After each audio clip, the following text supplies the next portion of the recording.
ouvrir la Bible ensemble, si vous voulez bien. On va lire deux passages. Le premier, dans l'Évangile selon Matthieu, au chapitre 8. Et je lirai avec vous le verset 26.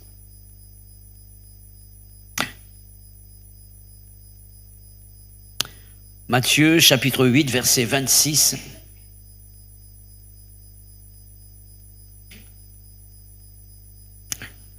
Jésus leur dit: « Pourquoi avez-vous peur, gens de peu de foi ?»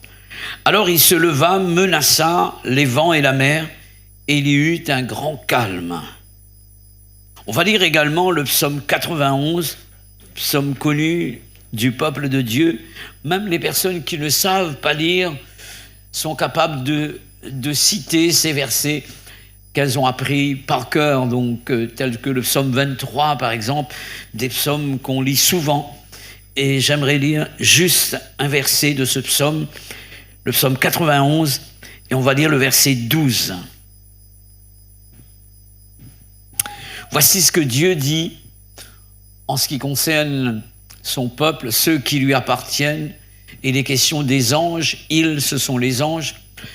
Les anges te porteront sur les mains de peur que ton pied ne heurte contre une pierre. Amen. Le titre de mon message est une question ce matin, et j'aimerais vous parler de la peur. Est-ce qu'il y a des personnes qui peuvent dire « je n'ai jamais eu peur » ? Ça existe, ça ? On a parlé de Bayard, le chevalier sans peur et sans reproche. Je me demande si c'était vrai.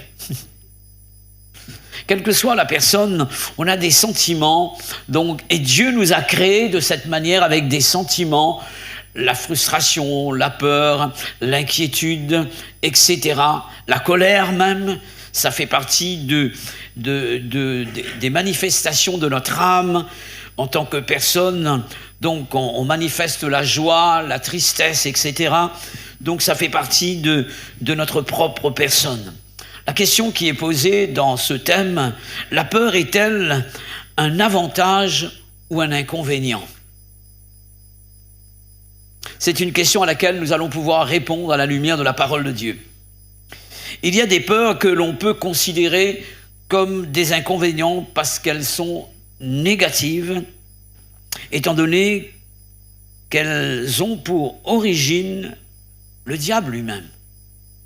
Et je comprends que Dieu ait laissé volontairement dans toute la Bible ces expressions synonymes que l'on retrouve plus de 365 fois.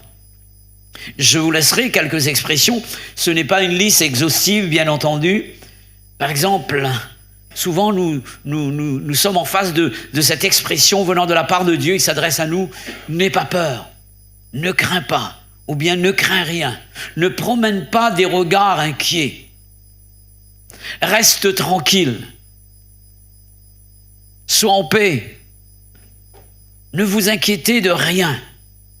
Et ces expressions sont là pour nous dire de la part de Dieu, et c'est Dieu qui veut s'exprimer de cette manière. Je voudrais que tu sois dans la paix. Alléluia. Parce que le Dieu que nous servons s'appelle le Dieu de paix. Alléluia. Et Jésus se nomme le prince de la paix. Alléluia. Le prince de la paix. Y a-t-il des personnes qui ont besoin de paix au milieu de nous ? Il y a toutes sortes de stress maintenant, toutes sortes d'inquiétudes. On vit dans un monde mouvementé et souvent donc les personnes sont touchées au niveau du cœur. Il y a des personnes qui sont touchées par des AVC parce que malheureusement ça va plus de 100 à l'heure maintenant. Et on fait face à toutes sortes d'inquiétudes, toutes sortes de problèmes, ce qui fait que la paix malheureusement est souvent rare. La paix est rare. La peur ou la crainte dont il est question ici, donc, s'oppose toujours à notre foi. J'aimerais vous laisser quelques exemples de personnages bibliques qui ont connu cette sorte de peur négative. Le premier exemple, c'est celui du texte que nous avons pu lire ensemble dans Matthieu chapitre 8. Vous connaissez le contexte. Il s'agit de cette scène où Jésus se trouve dans une barque et la Bible dit qu'il était avec ses disciples alors qu'il s'éleva sur la mer. La Bible parle d'une si grande tempête et dans d'autres versions il est parlé d'un tourbillon. Et la barque menaçait de faire naufrage. Et les disciples ont pu dire « Nous allons périr, nous allons périr ». Et la Bible dit que Jésus dormait à la poupe.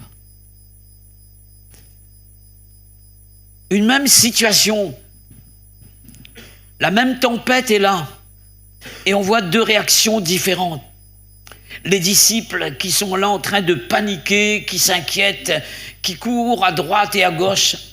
Et l'autre, le prince de la paix, comme son nom l'indique, il est dans la paix. Alléluia. Il dort. Il dort. En tout cas, Dieu veut amener la paix dans le cœur de certains ce matin.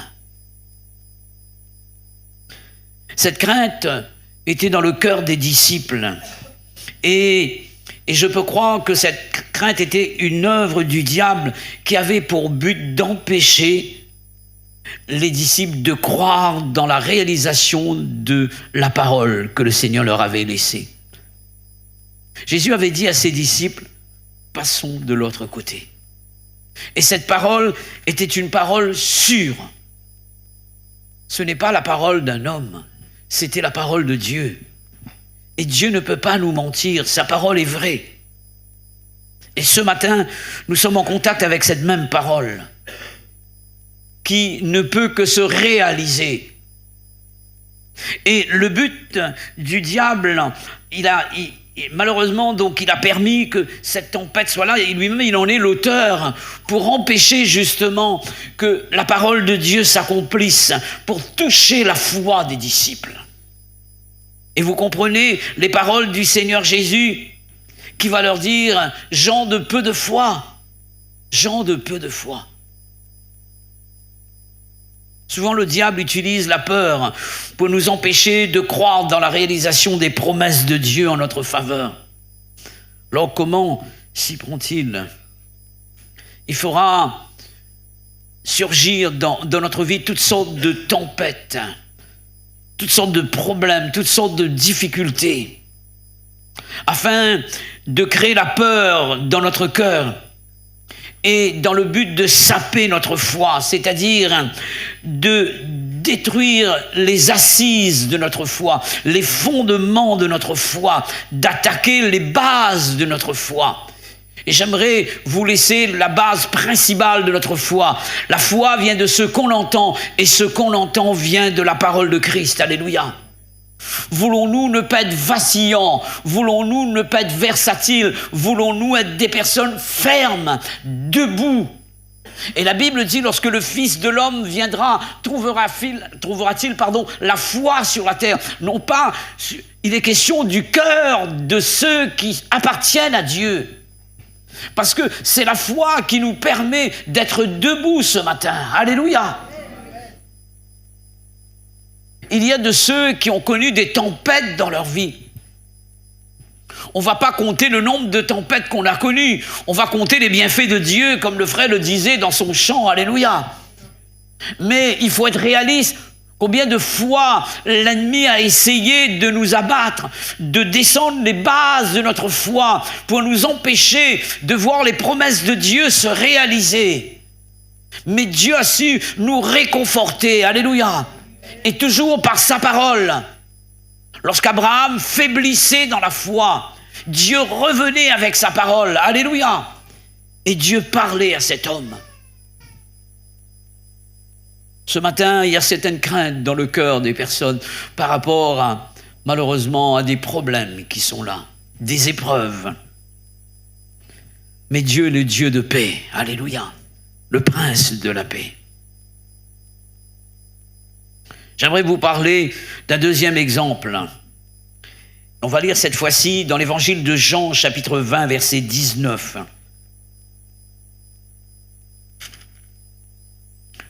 Évangile de Jean, chapitre 20, verset 19.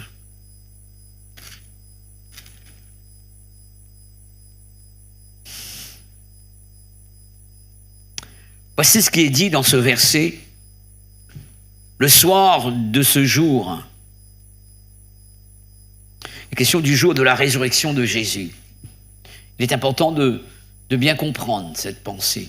Jésus est ressuscité. Et la Bible dit, c'était le premier jour de la semaine, c'est-à-dire dimanche. Les portes du lieu où se trouvaient les disciples étant fermées, quelle en est la cause? La crainte, la peur. Il est dit ceci, à cause de la crainte qu'ils avaient des Juifs. Jésus vint se présenter au milieu d'eux et leur dit, la paix soit avec vous. Amen.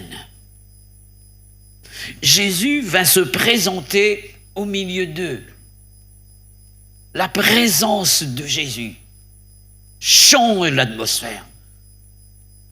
Il y a ce chant qui dit, lorsqu'il est là, lorsque l'Esprit est là, lorsque Dieu est là, alors l'atmosphère change. Alléluia. Il y a transfert entre ciel et terre. Alléluia. Et tout semble s'arrêter, nos problèmes, nos soucis, nos difficultés s'arrêtent lorsqu'il est là. Alléluia. La présence de Dieu fait toute la différence. Alléluia. Et Jésus, il arrive. Que nous dit la Bible dans le texte ici par rapport à la crainte? Et il est question cette fois-ci, la crainte des hommes. La crainte des hommes.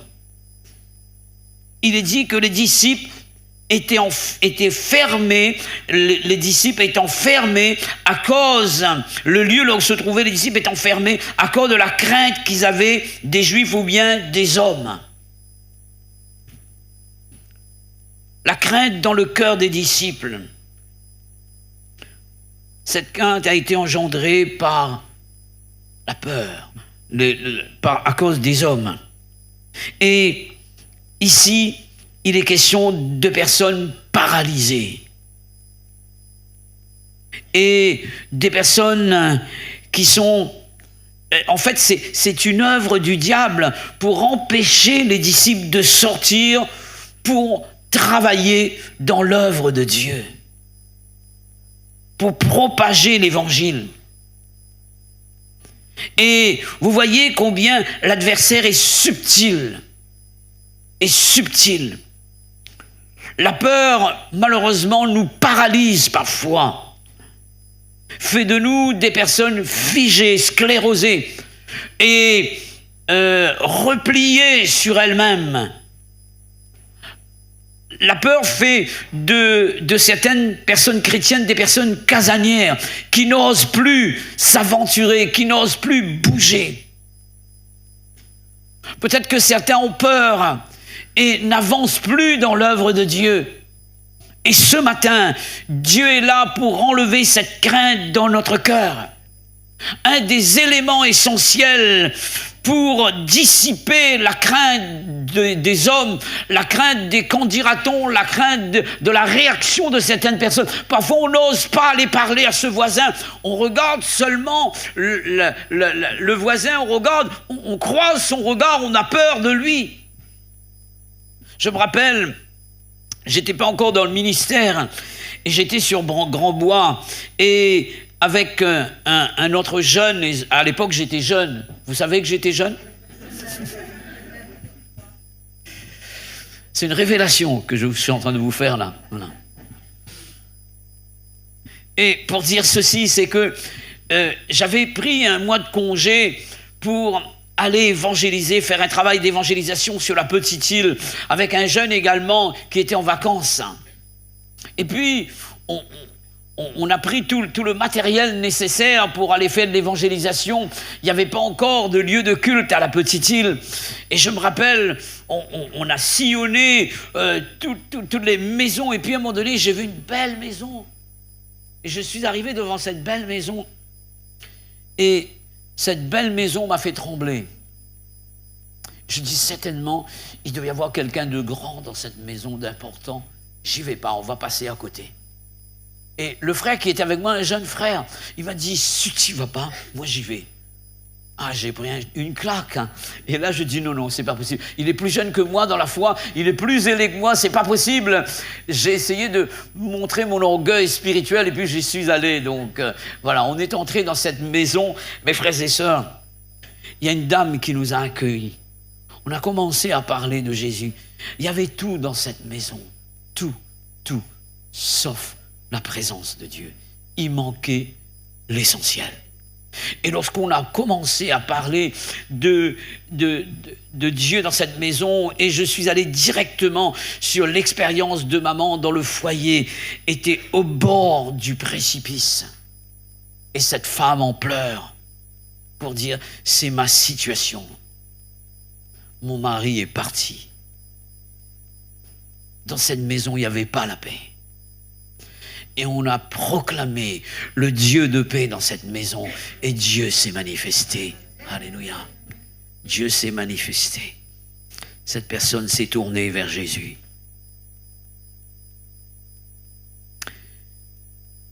J'aimerais vous parler d'un élément qui va nous donner la force de pouvoir ne pas craindre les hommes et toutes les paroles qui pourraient venir d'un homme. Toute son apparence, c'est le Saint-Esprit. Amen. Le Saint-Esprit. Les disciples s'étaient enfermés parce qu'ils avaient vu ce que les hommes ont fait de Jésus. Et ils s'étaient dit, mais s'ils ont touché notre chef, ils vont également nous toucher, ils vont nous crucifier également. Alors ils se sont cachés à cause de la crainte des hommes. Et derrière cela, il y avait une œuvre du diable pour empêcher l'œuvre de Dieu de se faire. Et qu'est-ce qui s'est passé dans ce même lieu, là où ils étaient cachés? L'Esprit est descendu dans Acte 2. Alléluia! La présence de Dieu va changer la donne. La présence de Dieu, Pierre rempli de l'Esprit de Dieu, va se lever. Alors qu'ils étaient en train de se moquer encore, en disant ils sont pleins de vin doux. Et la Bible dit que Pierre va se lever. Et je lis pour vous dans Acte 2, versets 14 à 16, s'il vous plaît. Voici ce que la Bible dit. Alors Pierre se présentait, non pas seul, avec les 11. La force, le courage nécessaire pour s'adresser à ces personnes. Éleva la voix et leur parlant en ces termes, hommes juifs, ils avaient crainte des juifs, là ils s'adressent aux juifs, et vous tous qui séjournez à Jérusalem, plus que les juifs, il y avait des Crétois, il y avait les Arabes, ils s'adressent à toutes les races qui sont là, et toutes les nations, un travail d'évangélisation, un travail missionnaire ici, à Jérusalem, une mission à Jérusalem, puisque c'est une ville cosmopolite et toutes les nations sont là. Et vous tous qui séjournez à Jérusalem, vous n'êtes pas du coin, vous êtes venus. Sachez ceci et prêtez l'oreille à mes paroles. Ces gens ne sont pas ivres comme vous le supposez, car c'est la troisième heure du jour. Et il est dit ceci. Et je continue. Mais c'est ici ce qui a été dit par le prophète Joël. Dans les derniers temps, dit Dieu, je répandrai mon esprit sur toute chair. Vos fils et vos filles prophétiseront, vos jeunes gens auront des visions et vos vieillards auront des songes. Et il va parler des serviteurs qui seront et des servantes qui seront remplis du Saint-Esprit. Alléluia. Et ensuite, je continue. Voici ce que la Bible dit. Verset 22. Homme israélite, il s'adresse aux Juifs. Écoutez ces paroles. Jésus de Nazareth, cet homme à qui Dieu a rendu témoignage devant vous par les miracles, les prodiges et les signes qu'il a opérés par lui au milieu de vous, comme vous le savez vous-même. Cet homme livré selon le dessein arrêté, selon la prescience de Dieu, vous l'avez crucifié. Il pointe du doigt, il n'a pas peur de ce... Vous l'avez crucifié. Vous l'avez fait mourir par la main des impies. Est-ce que vous voyez encore la crainte dans le cœur de cet homme? Non. L'Esprit de Dieu est en lui et sur lui. Et la Bible dit ceci, que Dieu ne nous a pas donné un esprit de timidité, mais un esprit de force, d'amour et de sagesse. Alléluia! La force contre la crainte, contre le diable, contre tous ceux qui s'opposent à l'évangile, et aussi un esprit d'amour pour aimer les âmes et un esprit de sagesse pour pouvoir parler de la part du Seigneur avec cette sagesse qui ne vient pas de la terre mais qui vient du ciel par l'Esprit de Dieu. Alléluia! Dans la version Le Semeur, il est dit: Dieu nous a donné un esprit qui, loin de faire de nous des lâches, nous rend forts, aimants et réfléchis. Amen. Parfois, on nous traite de fous. La Bible dit que l'Esprit fait de nous des personnes réfléchies. Alléluia.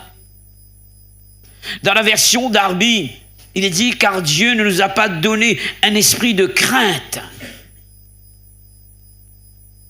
mais la puissance d'amour et de conseil. Amen. Quels sont ceux qui ont peur? Quels sont ceux qui n'osent pas? Quels sont ceux qui sont timides, entre guillemets? Alors soyez remplis de l'Esprit de Dieu. La crainte, la timidité vont disparaître pour laisser place à la force de Dieu, à l'amour de Dieu, au conseil et à la sagesse de Dieu. Alléluia. Nous avons besoin d'être remplis de l'Esprit de Dieu. S'il existe des craintes négatives, mes frères et sœurs, et destructrices, il en existe des craintes positives qui construisent. On va voir deux exemples, si vous voulez bien. Le premier exemple se trouve dans la deuxième lecture que nous avons pu faire ensemble, le psaume 91, verset 12. J'aimerais le relire avec vous, si vous voulez bien, quoique vous le connaissiez, ce verset par cœur. Voici ce que la Bible dit. On va prendre le verset 11 même. Il ordonnera à ses anges de te garder dans toutes tes voies. Ils te porteront sur les mains, de peur que, de crainte que, ton pied ne heurte contre une pierre. Le verset nous parle de la peur de se faire blesser au niveau des pieds. La douleur est un avertisseur. Elle a pour but de créer en nous la peur afin de nous éviter certaines erreurs. Je prends un exemple très simple. Et nous devons avoir peur de certaines choses pour éviter justement de tomber dans des pièges. L'enfant qui n'a jamais été en contact avec le feu n'aura pas peur du feu, n'est-ce pas? Il va s'aventurer et il va toucher le feu, la lampe allumée. Lorsqu'il l'aura fait, à cause de la douleur, il va apprendre que le feu brûle. C'est la douleur qui va lui dire, le feu brûle. Lorsqu'il l'aura fait, donc, la prochaine fois qu'il va se retrouver en face du feu, il va se souvenir que le feu brûle et il ne va plus toucher au feu. Ce sera un enfant obéissant. Et la crainte de la douleur, de crainte que tes pieds ne heurtent contre une pierre. Et ça, c'est une crainte positive. Alléluia, c'est une crainte positive. Et Jésus aussi, en tant qu'homme, avait peur de souffrir. Oui ou non? S'il était possible que cette coupe, il est question de la coupe de la douleur, s'éloigne de moi. C'était un homme, ce n'était pas un robot. Certains pensent que Jésus est monté à la croix, la fleur au fusil, comme ça, en chantant, donc non, au clair de la lune, non, pas du tout. Le frère, le pasteur, dernièrement, dimanche, a parlé de Gethsémané. Vous vous rappelez de cela? Avant la croix. Une préparation. Jésus avait besoin de se préparer, en effet. Et il appréhendait la douleur. Premièrement, la douleur physique, tout ce qu'il devait connaître avant la crucifixion. Parfois, certains disent, même certains chrétiens disent, ils ont peur de la mort. C'est pas de la mort que les chrétiens, c'est de souffrir avant la mort. Et qui aime souffrir au milieu de nous? Y a-t-il quelqu'un qui dit, ah, j'ai envie de souffrir là? Il se réveille le matin, Seigneur, j'ai envie de souffrir. Même si Paul nous dit, souffre avec moi comme un bon soldat de Jésus-Christ. Nous sommes appelés à souffrir, mais ce n'est pas un désir. Quelqu'un n'a pas envie de dire, Seigneur, ce matin, tu connais que mon seul désir, c'est de souffrir. Non, non, non. Il est dit, armez-vous de la pensée de souffrir pour Christ. Il est question d'une préparation psychologique, parce qu'on doit souffrir. Mais maintenant, on n'aime pas souffrir. Et la crainte de la souffrance va nous permettre de réagir. Et Jésus va réagir dans le jardin de Gethsémanée. Il a peur de cette souffrance qui va subir également cette souffrance affective, la séparation d'avec son Père. La séparation est dure, n'est-ce pas? Parfois, lorsque l'enfant va faire ses études un petit peu plus loin, il saute d'une ville là pour aller dans l'autre ville, on pleure. C'est pas trop grave cela. Mais là, Jésus va être séparé de son Père, de la communion de son Père, de la personne de qui il dépendait. Le Père et moi, nous sommes un. Celui qui m'a vu a vu le Père. Ne crois-tu pas que je suis dans le Père et que le Père est en moi? Et là, il va vivre cette séparation. Vous comprenez qu'il est là dans la crainte. Et c'est pourquoi la Bible dit que la crainte, l'angoisse l'avait saisi. Et aussi la peur du péché. Est-ce qu'on a peur du péché? On craint d'être touché par le péché. Alors on s'en éloigne. Et on prie afin de ne pas tomber en tentation. C'est ce que Jésus a fait dans le jardin de Gethsémanée. Le réflexe de la peur de souffrir, c'est de prier. Alléluia. C'est de prier. Et il a prié. Parfois on se croit fort, hein. On se frappe la poitrine. Moi, s'il faut mourir pour toi, je suis prêt à le faire. Qu'est-ce que tu penses, toi? Qu'est-ce que tu es en train de dire, là, Jésus? Tu ne me connais pas, je suis Simon-Pierre.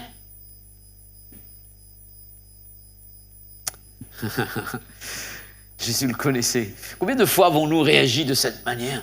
Seigneur, tu ne connais pas Clermont, toi? Sans Jésus, Clermont n'est rien. Sans Jésus, nous ne sommes rien, mes frères et sœurs. Nous avons besoin de lui. Alléluia. La peur de souffrir doit nous amener à cette réaction. Priez Dieu. Alléluia. J'aimerais vous parler d'une autre peur, et ce sera mon dernier point, la peur de ne pas réussir.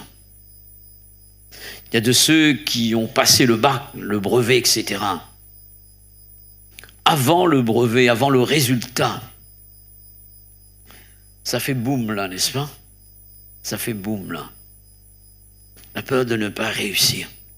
On va lire ensemble dans 1 Thessaloniciens, chapitre 3, verset 5.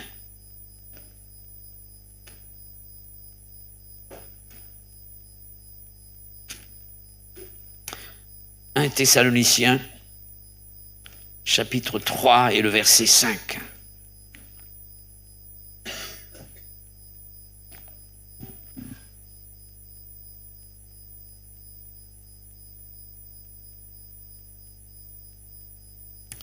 J'aimerais lire à partir du verset 1er même.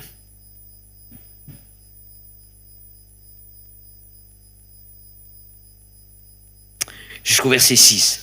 C'est pourquoi, impatients que nous étions et nous décidons à rester seuls à Athènes, nous envoyâmes Timothée, notre frère, serviteur de Dieu et ministre de l'évangile de Christ, pour vous affermir et vous exhorter au sujet de votre foi, afin que personne ne fût ébranlé au milieu des tribulations présentes, car vous savez vous-même que nous sommes destinés à cela. Et lorsque nous étions auprès de vous, nous vous annoncions d'avance que nous serions exposés à des tribulations, comme cela est arrivé et comme vous le savez. Ainsi, dans mon impatience, j'envoyais m'informer de votre foi dans la crainte que le tentateur ne vous ait tenté et que nous n'eussions travaillé en vain. Mais Timothée, récemment arrivé de chez vous, nous a donné de bonnes nouvelles de votre foi et de votre amour et nous a dit que vous avez toujours en nous un bon souvenir, désirant nous voir comme nous désirons aussi vous voir. Amen. Paul a peur que le message qu'il a annoncé à l'église de Thessalonique ne porte pas son fruit comme il le faut. De peur d'avoir prêché en vain, de peur de ne pas avoir le résultat escompté. Il se dit, mais j'ai bien peur que le message n'atteigne pas son but par rapport à toutes sortes de tribulations que connaissent l'Église ici. Paul a peur que les tribulations affectent la foi des chrétiens. La peur d'avoir travaillé en vain et de n'avoir pas été à la hauteur, d'avoir échoué. Cette peur a poussé Paul, a incité Paul à faire deux choses. Premièrement, à préparer les chrétiens à l'avance. Je parle de faire de la prévention. Alléluia. Versets 2 à 4, nous avons lu ces choses-là. Et il va se servir de Timothée. Et il dira ceci, nous envoyâmes Timothée, notre frère serviteur de Dieu, ministre de l'évangile de Christ, pour vous affermir et vous exhorter au sujet de votre foi, afin que personne ne soit ébranlé au milieu des tribulations, et que, car vous savez vous-même que nous sommes destinés à cela. L'avertissement avait été donné, la prévention. Il vaut mieux prévenir que guérir. Et parfois, on n'a pas fait la prévention.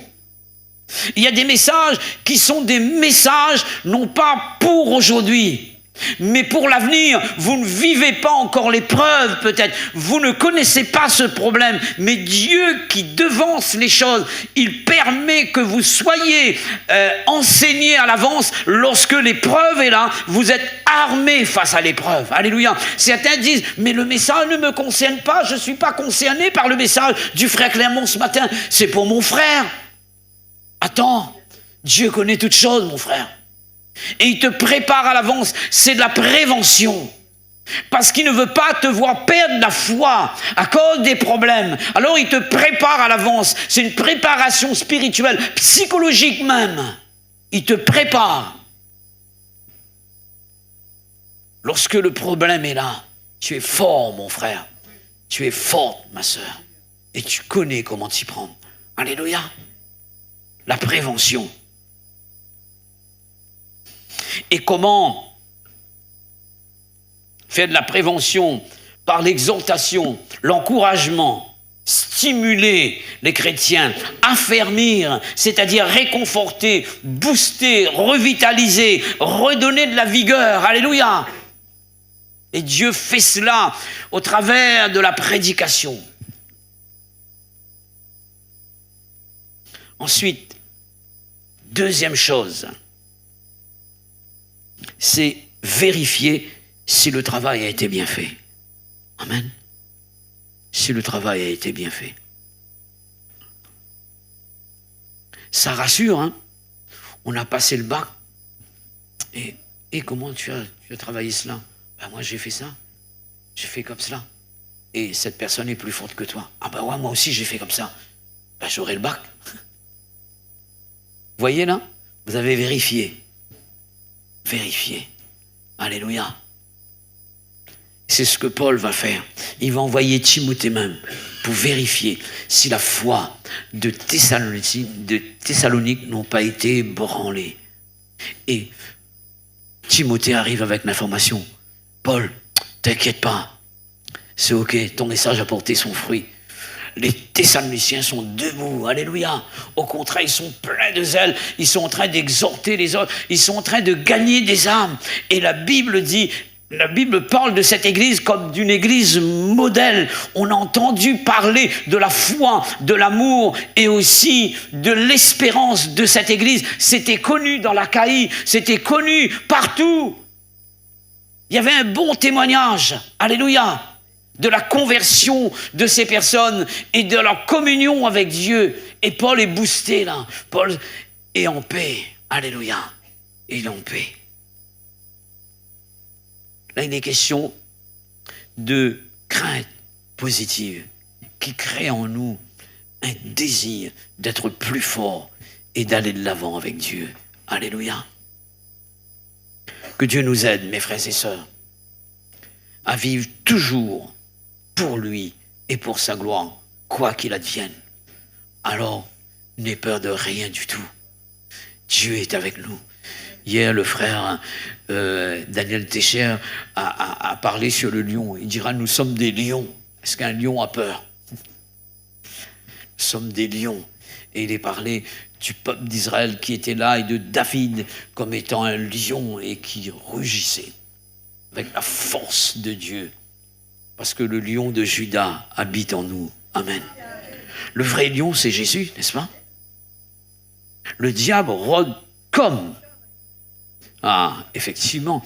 Si on te dit, t'es comme le frère, ça veut dire que t'es pas. Souvent, on dit, tu es comme ton frère. Je dis, ben, je suis pas. Des fois, on dit, l'église à côté, c'est comme. Mais ce n'est pas. C'est comme un jardin de l'Éternel. Mais ce n'est pas le jardin de l'Éternel. C'est pas pareil. Il faut aller en profondeur, mes frères et sœurs. Et Dieu nous appelle à cela. Alléluia. Et plus que nous communions avec le Prince de la paix, plus que nous avons soif de sa parole, alors plus que nous recevons de lui, et plus que nous sommes à la hauteur de la responsabilité qui nous incombe, et nous sommes capables d'aller toujours de l'avant et de triompher au nom de Jésus. Que Dieu bénisse cette église. Alléluia. Recueillons-nous un moment et prions le Seigneur. Merci pour ta merveilleuse parole, qui est une parole enseignante. Elle nous permet de connaître le cœur, le plan de Dieu, sa volonté, ses desseins parfaits. Donne-nous, Seigneur, à pénétrer dans les profondeurs de ton cœur, parce qu'il y a des choses cachées qui ne montent pas au cœur de l'homme naturel, mais que tu révèles à tes enfants par l'Esprit, parce qu'ils t'aiment. Donne-nous à t'aimer plus que jamais, et d'un amour vrai, sincère, authentique. Donne-nous à ne pas être des chrétiens doubles, que la duplicité soit enlevée de nos cœurs. Donne-nous, Seigneur, à ne pas garder en nous des faux semblants. Nous voulons être des chrétiens authentiques, attachés à Dieu, marchant dans les voies qu'il a tracées pour nous. Nous voulons te plaire. Donne-nous, Seigneur, à réaliser que le diable veut nous faire tomber et il va utiliser tous les moyens pour nous déstabiliser dans notre foi. Mais donne-nous à utiliser les épreuves, oui, à bon escient, pour voir Dieu, pour le connaître et pour vivre des grandes expériences avec lui. Viens bénir ton Église, viens la fortifier. Tu connais ceux qui subissent en ce moment toutes sortes de craintes, toutes sortes de pressions, toutes sortes d'oppositions de la part de l'ennemi par rapport à des mauvaises nouvelles, à la maladie, par rapport, Seigneur, à toutes sortes de propositions machiavéliques.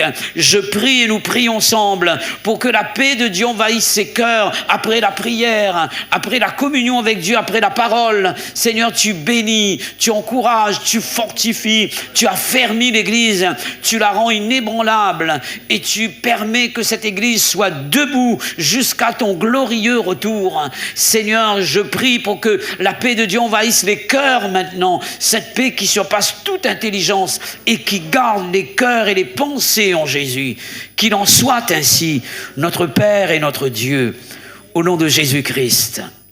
J'aimerais prier pour ceux qui passent par le stress, par la crainte, par le doute même, et qui ne connaissent point la paix, qui ne dorment pas la nuit. L'anxiété est là et vous avez besoin de la paix de Dieu. Levez-vous, j'aimerais prier avec vous ce matin pour que Dieu vous touche et que vous soyez fortifiés. Alléluia. Que vous soyez fortifiés par sa grâce et sa grâce seule. Alléluia. Merci Seigneur Jésus. Seigneur, bénis ces bien-aimés. Viens les toucher. Viens leur accorder la paix dont ils ont besoin. Seigneur, merci de ce que, comme Jésus, nous voulons dormir malgré la tempête. Être différents des disciples. Parce que nous avons entendu la voix du Maître nous dire, passons de l'autre côté. Seigneur, ta parole nous rassure. Elle est une parole sûre, entièrement digne d'être reçue. Et nous pouvons placer toute notre confiance en elle. Alors tu bénis ce matin. Au nom de Jésus. Que Dieu vous bénisse, mes frères et sœurs. Alléluia.